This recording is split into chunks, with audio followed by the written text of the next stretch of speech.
Hey everyone, and welcome back to English Podcast 2.0. Have you ever noticed how "tell me about yourself" is like the question that nobody seems to have a good answer for? Right. It's funny how a question that seems so simple can be so tricky. For sure. Like, it doesn't even matter if it's a job interview or if you're just meeting somebody new at like a party. We've all been there. Totally. And that's exactly why this deep dive is all about kind of like cracking the code of how to make really great self-introductions. Yes. We're going to like break it all down so the next time somebody throws that question your way, you're totally ready to shine. Yes. And to help us do that, we've been looking at a conversation between two people, Liam and Jesse, and they are just getting to know each other. Okay. And what's interesting is that they do a really good job. It's a genuine, like, back and forth. It's Yeah. not just listing off, like, facts about themselves. Okay, so let's unpack this.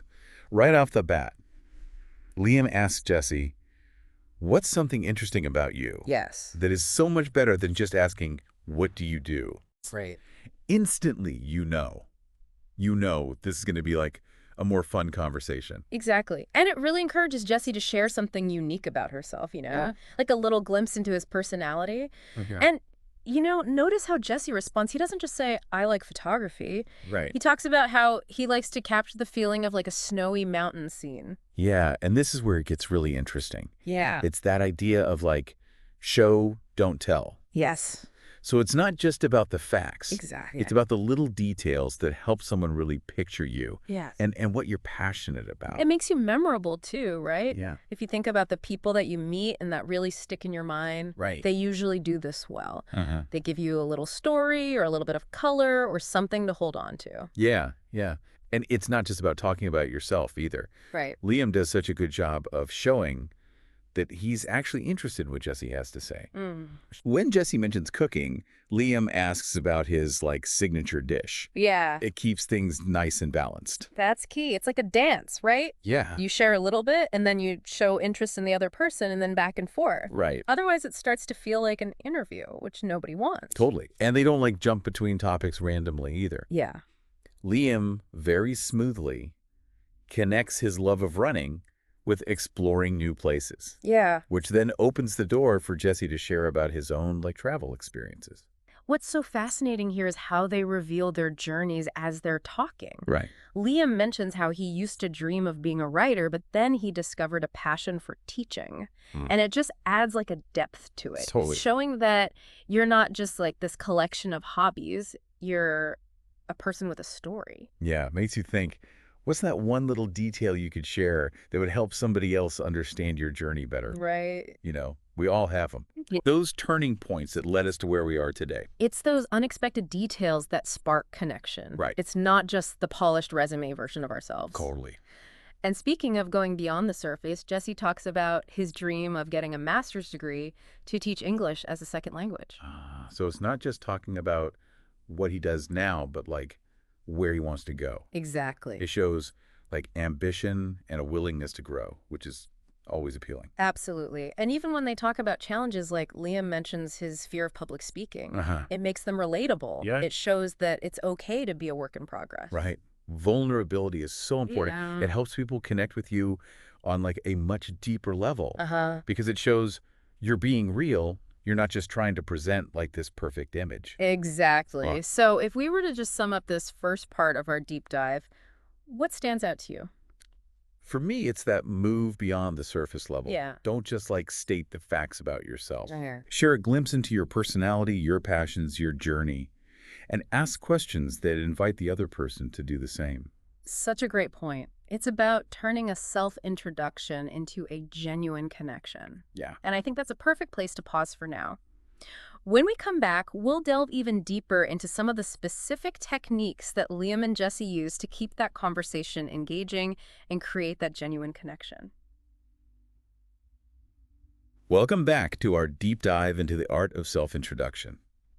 So we're picking up right where we left off with Liam and Jesse's conversation. Yeah, I'm really fascinated by how they manage to keep things flowing so naturally. Like there are no awkward silences or like really sudden topic changes. One thing that really stands out to me is how they use what we call linking phrases. Okay. So they don't just abruptly switch topics. Right. They find these subtle ways to connect what they're saying back to what was just said. Oh, okay. Can you give us an example? Absolutely.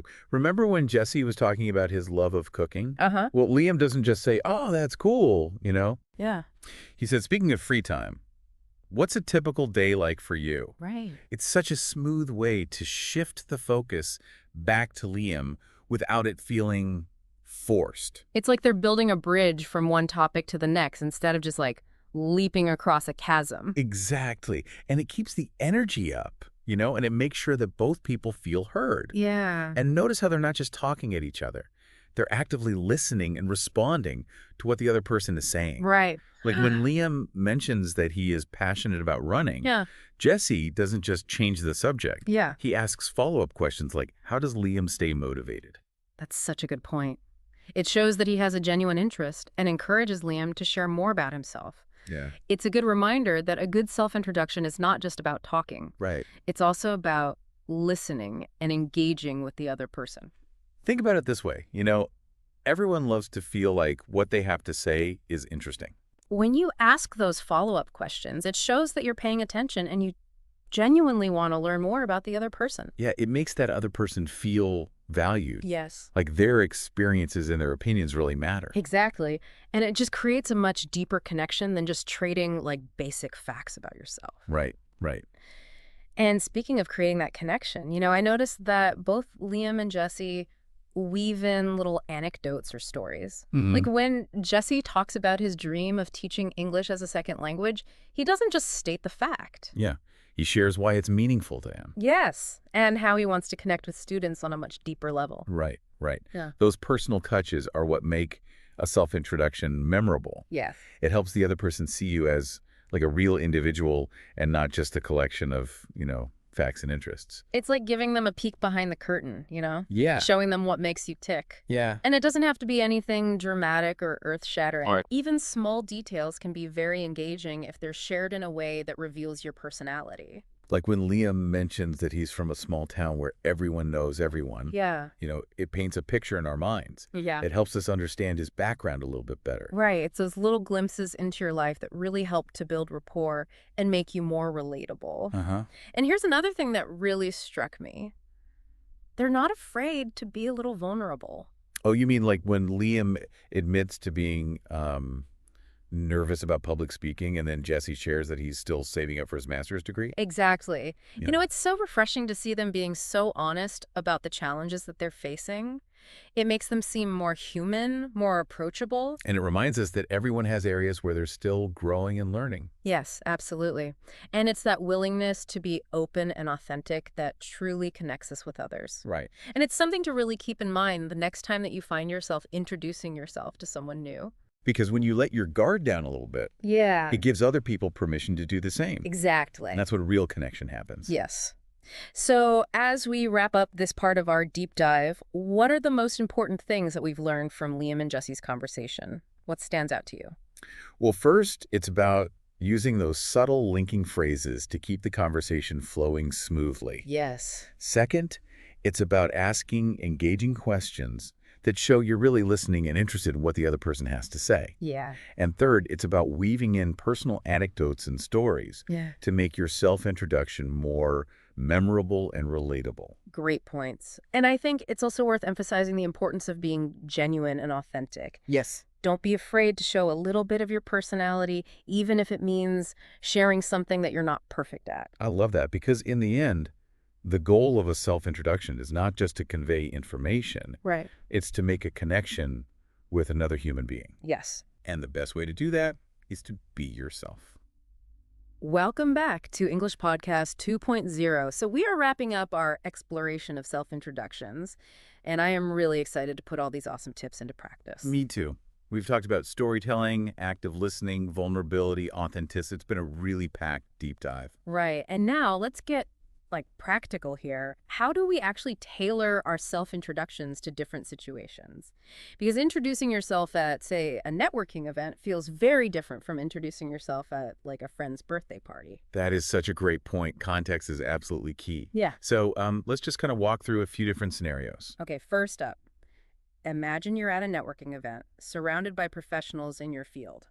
How do you make a strong first impression? Okay, so in a setting like that, you really want to try and strike a balance between being personable and being professional. Okay. So you would want to start by highlighting your expertise and what you bring to the table. Mention your current role, your key skills, maybe even a recent accomplishment that you're proud of. So instead of just saying, "Hi, I'm Sarah and I like to bake," you might say something like, "Hi, I'm Sarah. I'm a marketing specialist with a passion for crafting really engaging digital campaigns. And recently, I led a project that increased our website traffic by 20%. Exactly. It's all about showcasing your value and kind of sparking their interest. But don't forget to also be personable.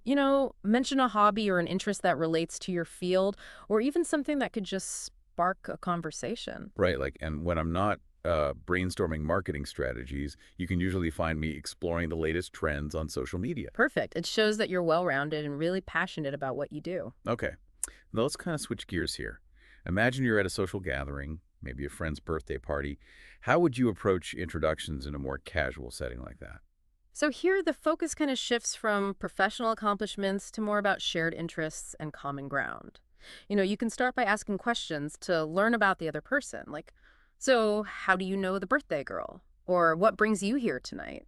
Right, it's about finding those connection points. Yes. And once you've learned a bit about them, then you can share something relevant about yourself. Maybe you have a similar hobby or you've been to a similar event. And don't be afraid to let your personality shine through. Right. Share a funny anecdote or maybe even a quirky interest. A goal here is just to be engaging and memorable. So instead of just saying, "I'm John and I work in IT," you could say something like, "I'm John. I spend my days wrestling with computers, but in my free time, I'm kind of a board game geek." Does anybody here play Settlers of Catan? I love it. It's unexpected, it's playful, and it really opens up that possibility for, further conversation. This has been so eye-opening. I feel like I really have a toolkit now for approaching self-introductions with confidence and intention. Me too. And I think the biggest takeaway from all of this is to always consider your audience and the context of the situation. Right. Tailor your introduction to fit the setting and your goals, and most importantly, be yourself. Authenticity is always the most compelling quality. Absolutely. I could not agree more. So as we wrap up this deep dive, I want to leave you with this. Imagine yourself at that next gathering, whether it's a professional conference or a casual get-together. Armed with these techniques, you confidently approach someone new, you strike up a conversation, and you make a genuine connection. Right. What will you share? What questions will you ask? Mm-hmm. And how will you let your unique personality shine through? The power is really in your hands. Beautifully said. Remember, every interaction is an opportunity to connect, to learn, and to grow. So go out there and make those introductions count.